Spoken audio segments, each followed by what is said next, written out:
The screens in Julian Thorne's office didn't show news or weather. They bled numbers, glowing green streams of data that charted his victories in real time.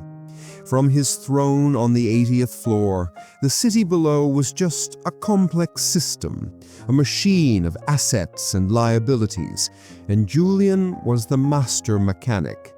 His gift? His golden touch? He could look at any company, any thriving enterprise, and see only its inefficiencies, its fat, its slowness. And with a predator's grace, he would move in, strip it down to its most profitable parts, and sell the rest for scrap. The numbers on his screens would soar, his investors would cheer, and another hollowed-out husk of a company would be left in his wake. His latest target lay in a simple manila folder on his vast, empty desk. Oakheart Furnishings, a family-owned business for 3 generations, known for its handcrafted, heirloom-quality furniture. A company that measured growth not in quarters, but in decades, like the slow, steady growth of the oak trees it used. To Julian, it was a sleeping dinosaur.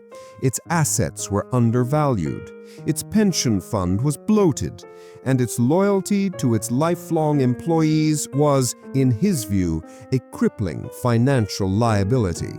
It was perfect. He drove out to the workshop himself, a rare trip from his glass tower.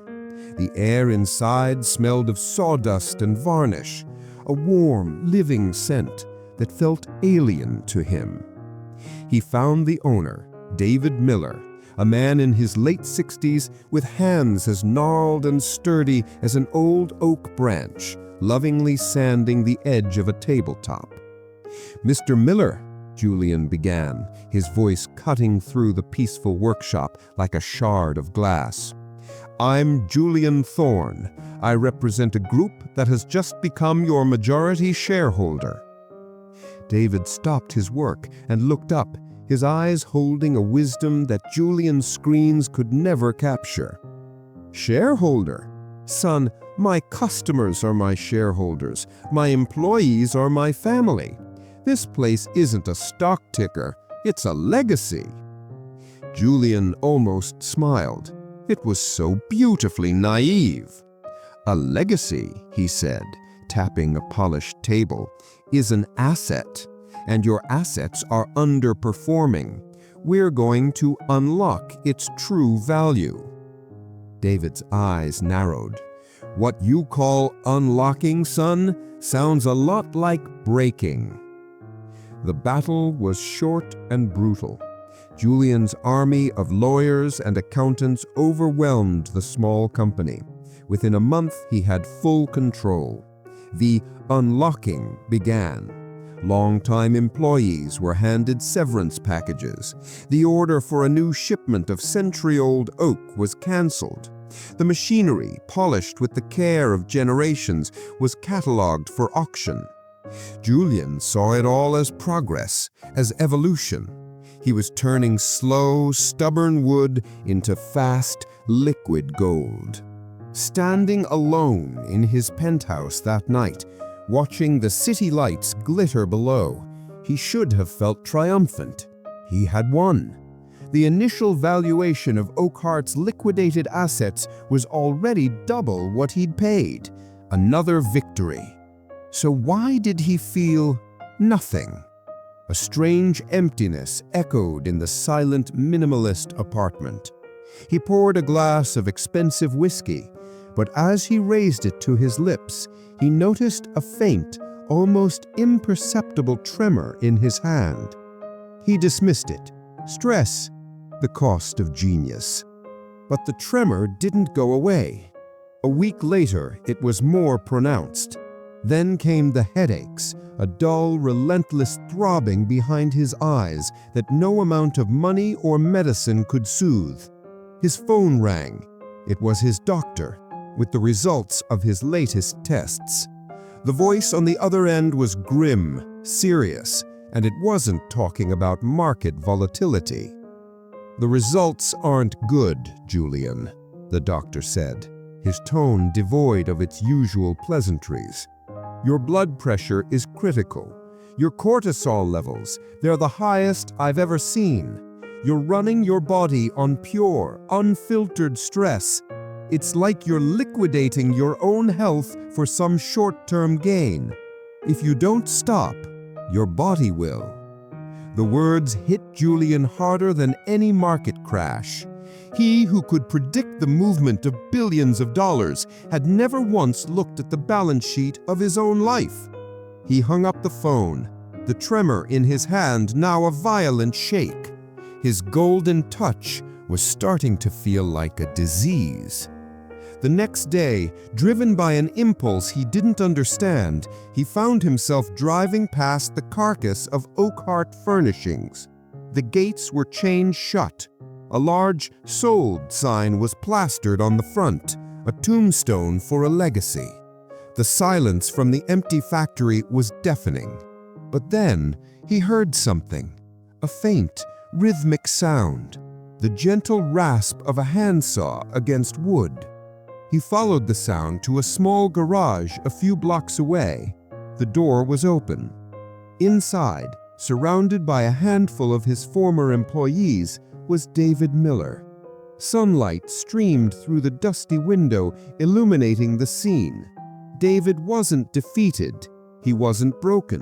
He was teaching a young apprentice how to carve a joint, his gnarled hands guiding the boy's hands.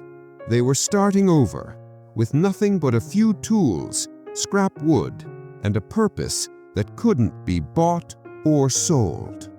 They were building something, slowly, patiently. Julian sat in his car, watching them, and for the first time in his life, he felt a different kind of number, the crushing weight of a profound loss. He had stripped Oakhart of its machinery, its buildings, its cash. He had taken everything. But he saw now that he had missed the most valuable asset of all, the soul of the company. That he could never touch. He looked down at his own trembling hands. He had spent a decade turning everything he touched into gold, into immediate, dazzling profit. But in his impatience, he had destroyed the very thing that gives assets their real, lasting value: time.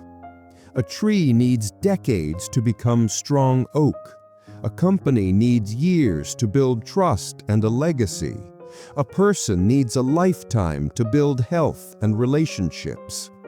His golden touch wasn't a gift. It was the curse of impatience, a curse that demanded everything be harvested now, leaving nothing for tomorrow. The gold he created was cold, sterile, and it had poisoned everything, including himself. This story of Julian Thorne isn't just about a fictional tycoon. It's a powerful lesson about the nature of true growth. So many of us are taught to chase quick wins, to flip assets, to demand immediate returns on our investments, in our careers, and even in our lives. We want the oak tree without the decades of waiting. But real wealth, the kind that lasts, isn't captured, it's cultivated. It compounds, it grows slowly, quietly in the background. It's the result of patience, of investing in things, companies, skills, relationships that have deep roots and a long future. You don't build wealth by stripping things down. You build it by nurturing them over time. Julian's curse was seeing a mighty oak and only valuing it for the price of its firewood. The real investor learns to see the forest.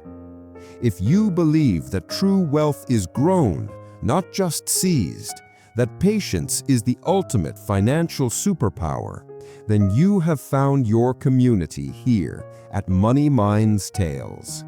Subscribe and join us. Let's learn to plant the seeds of our own forests together.